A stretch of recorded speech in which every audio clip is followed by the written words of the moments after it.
Boléro, le podcast des investissements. Bonjour à toutes et tous et bienvenue dans le podcast de Boléro sur les investissements. Je suis Bérangère et je reçois dans notre studio Boléro des acteurs du monde de la bourse, qu'ils soient internes ou externes au groupe KBC. Notre mission chez Boléro ? Informer, éduquer tout type d'investisseurs sur des sujets, actus et tendances boursières du moment. Parce que la bourse, c'est Boléro. Bonjour à toutes et tous, chers auditeurs, téléspectatrices, abonnés. Tout d'abord, nous tenions réellement à vous remercier, car vous êtes de plus en plus nombreux à nous suivre sur le podcast de Boléro et les investissements. Merci vraiment et chaudement pour votre confiance et votre fidélité. Alors, souvenez-vous, il y a quelques mois, en ce début d'année 2025, nous avions consacré un podcast au potentiel de 12 actions que les analystes de KBC Securities avaient soigneusement sélectionnées pour vous. Eh bien, quelques mois plus tard, on a envie de savoir où ces actions en sont. Quelles sont leurs performances dans un contexte de marché assez complexe et difficile avec les États-Unis. Alors ces actions, on les a un peu pondérées de manière égale. C'est la raison pour laquelle on a un comparatif principal qui est le MSCI World Equal Weight. Pour cela, j'accueille Andrea Gabellone une fois de plus, qui va nous expliquer et vraiment nous faire un tour d'horizon d'abord du contexte économique, macroéconomique, et puis des performances de ces 12 actions. On y va! J'ai donc invité Andrea pour nous expliquer tout cela. Donc, Andrea, bonjour. Bonjour Bérangère. Merci beaucoup d'être de nouveau ici dans nos studios Boléro. Alors, Andrea, peut-être avant de nous expliquer les performances, peux-tu nous donner un contexte, en fait, macroéconomique ou autre, concernant ces actions et où on en est ? Oui, tout à fait. Donc, avant de plonger dans les performances, peut-être un point essentiel sur les devises et notamment sur la forte dépréciation du dollar américain face à l'euro au premier semestre, mais aussi ces 2 derniers mois. Plusieurs facteurs l'expliquent.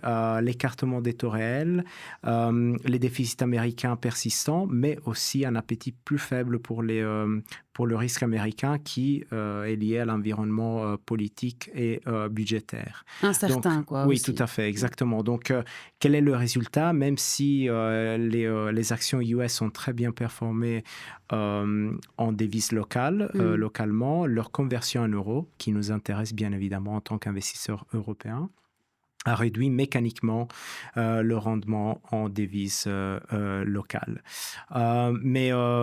Voilà. Néanmoins, notre sélection a très bien performé pour ces 8 premiers mois, donc au 22 août 2025, une performance de plus 7,6% en euros et 10% avec les dividendes inclus. Super.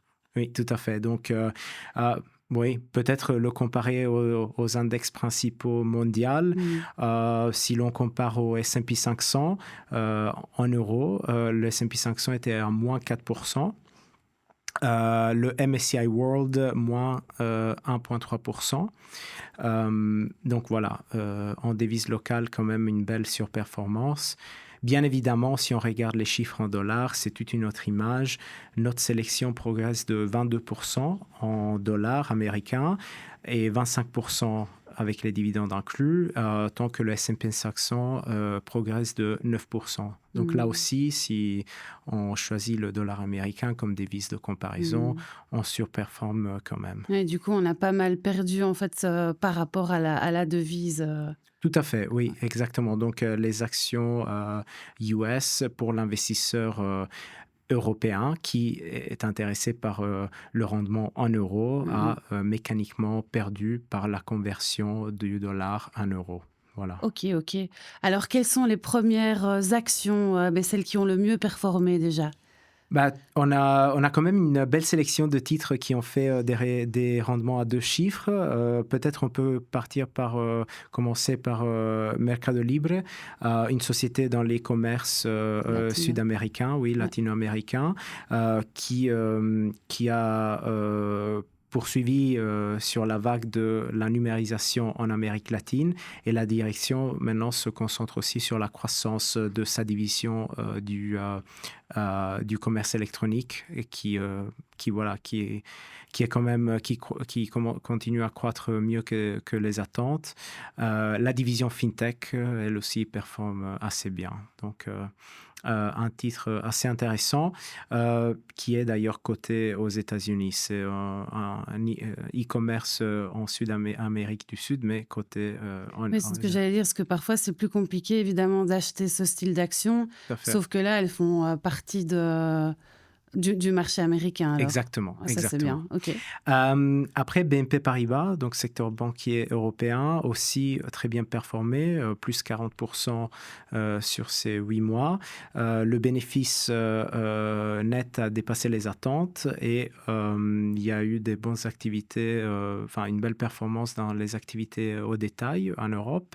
Les coûts sont aussi sous contrôle et on pense que l'action reste intéressante sur base de sa décote de valorisation fondamentale. Oui. C'est-à-dire valorisation fondamentale? Donc, si on regarde la valorisation sur les livres, sur book value en anglais, sa valorisation reste attrayante par rapport au book value. Voilà.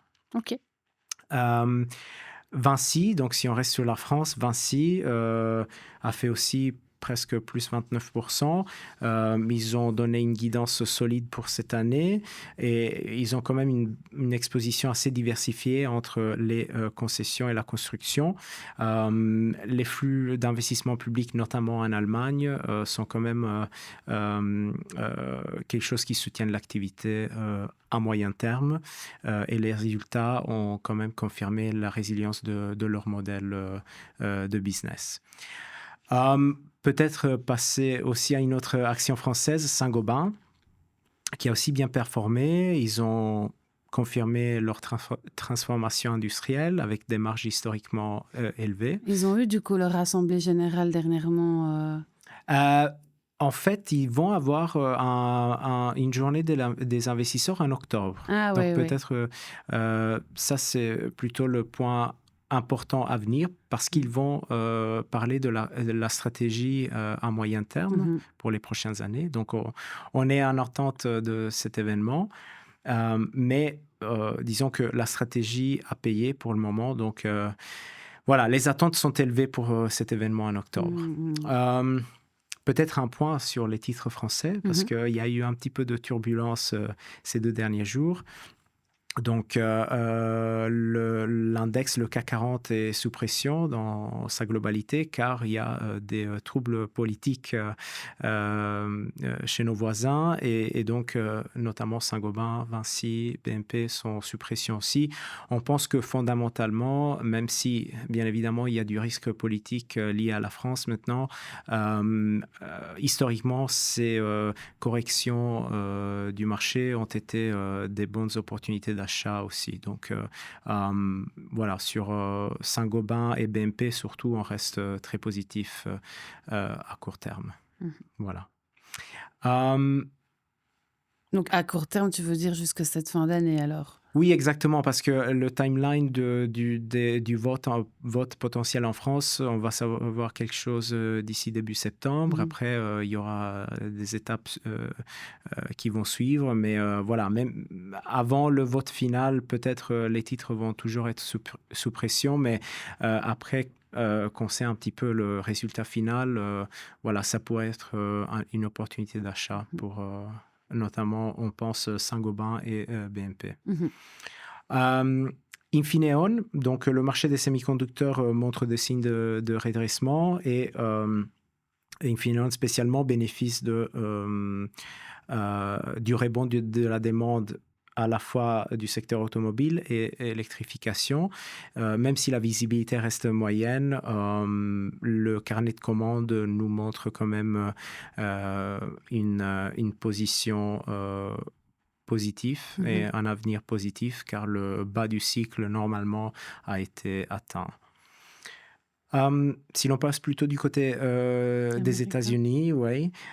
Coca-Cola, le titre a plus ou moins performé presque à zéro, donc plus 0,6% sur les 8 premiers mois. C'est une action assez résiliente, un secteur très Très très stable, stable, absolument. ouais.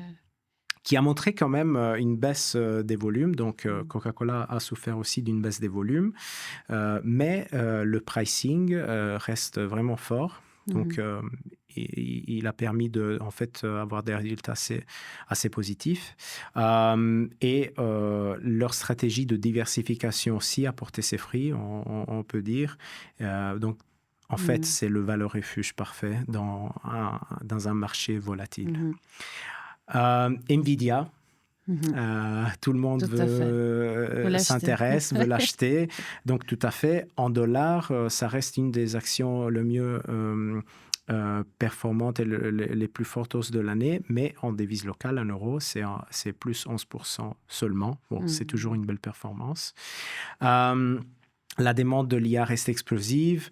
Les résultats sont quand même spectaculaires. Donc, ça reste un pilier dans chaque portefeuille, je dirais.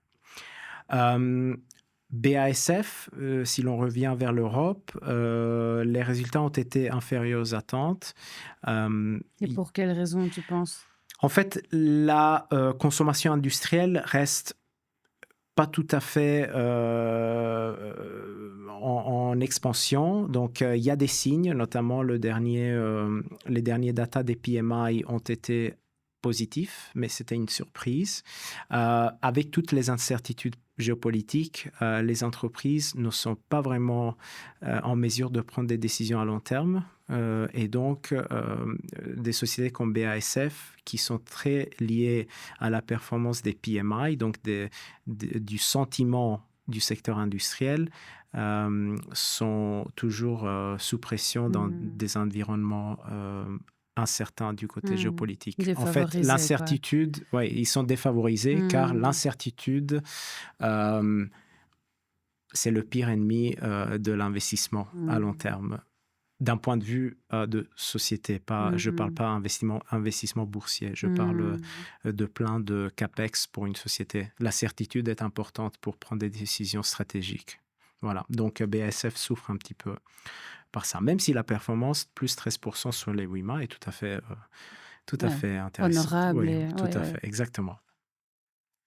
BP, donc secteur oil and gas, pétrolier, disons que leur stratégie Reset BP est encore un peu floue, donc on attend plus de visibilité sur cela.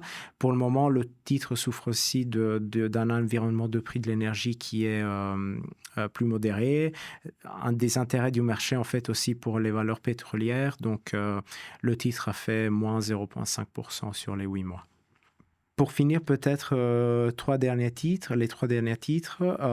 Eli Lilly, du côté pharmaceutique, l'action était un petit peu faible en raison d'un mélange de déception spécifique au produit, mais aussi des pressions sectorielles.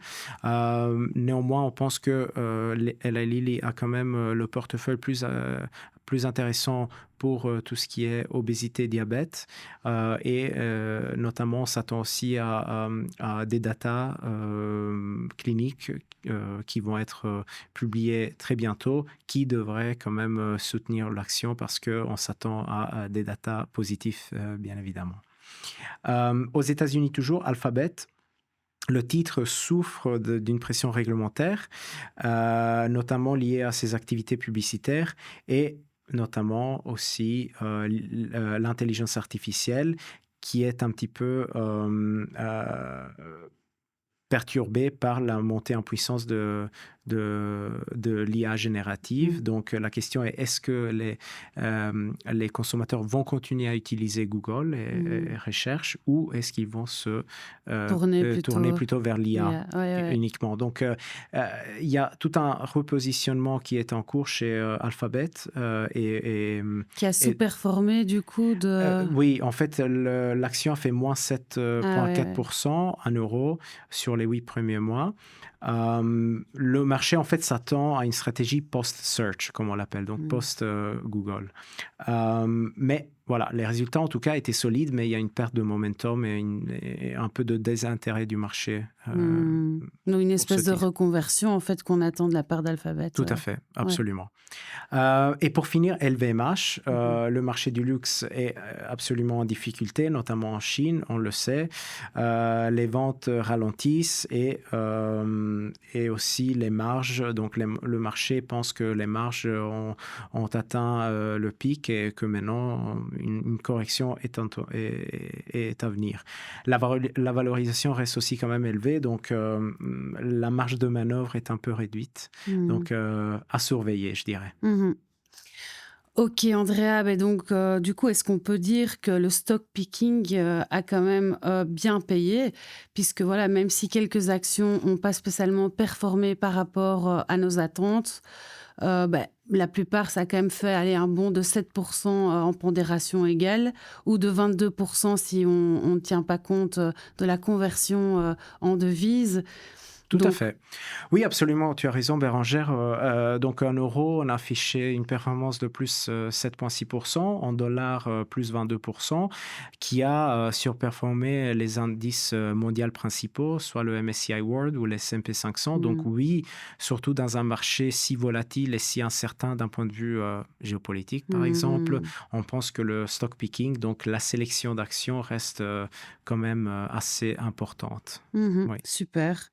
Et donc, effectivement, on peut conclure quand même que la sélection a montré une certaine résistance face à un marché, on peut le dire, et tu l'as dit aussi, incertain, à une volatilité quand même assez prononcée, une incertitude politique et donc des divergences sectorielles marquées. Absolument. C'est exactement ça. Donc, on verra les 3-4 derniers mois de l'année, mais voilà, on est toujours assez positif sur la plupart des titres dans la sélection. Principalement, évidemment, ceux qui ont bien performé ou où on attend une performance encore croissante, en fait. Exactement. Mais aussi, par exemple, un titre comme Eli Lilly qui a un peu moins bien performé, on pense que cela est un bon point d'entrée pour les investisseurs qui suivent Bolero. Donc, quand même, voilà, l'année n'est pas finie. Il y a encore beaucoup de variables. Beaucoup de remous. Exactement. Ok, un tout grand merci Andrea et donc du coup à bientôt pour qu'on puisse faire le point sur toutes ces actions pour la fin de l'année 2025. Merci Bérangère. À bientôt, salut. À bientôt.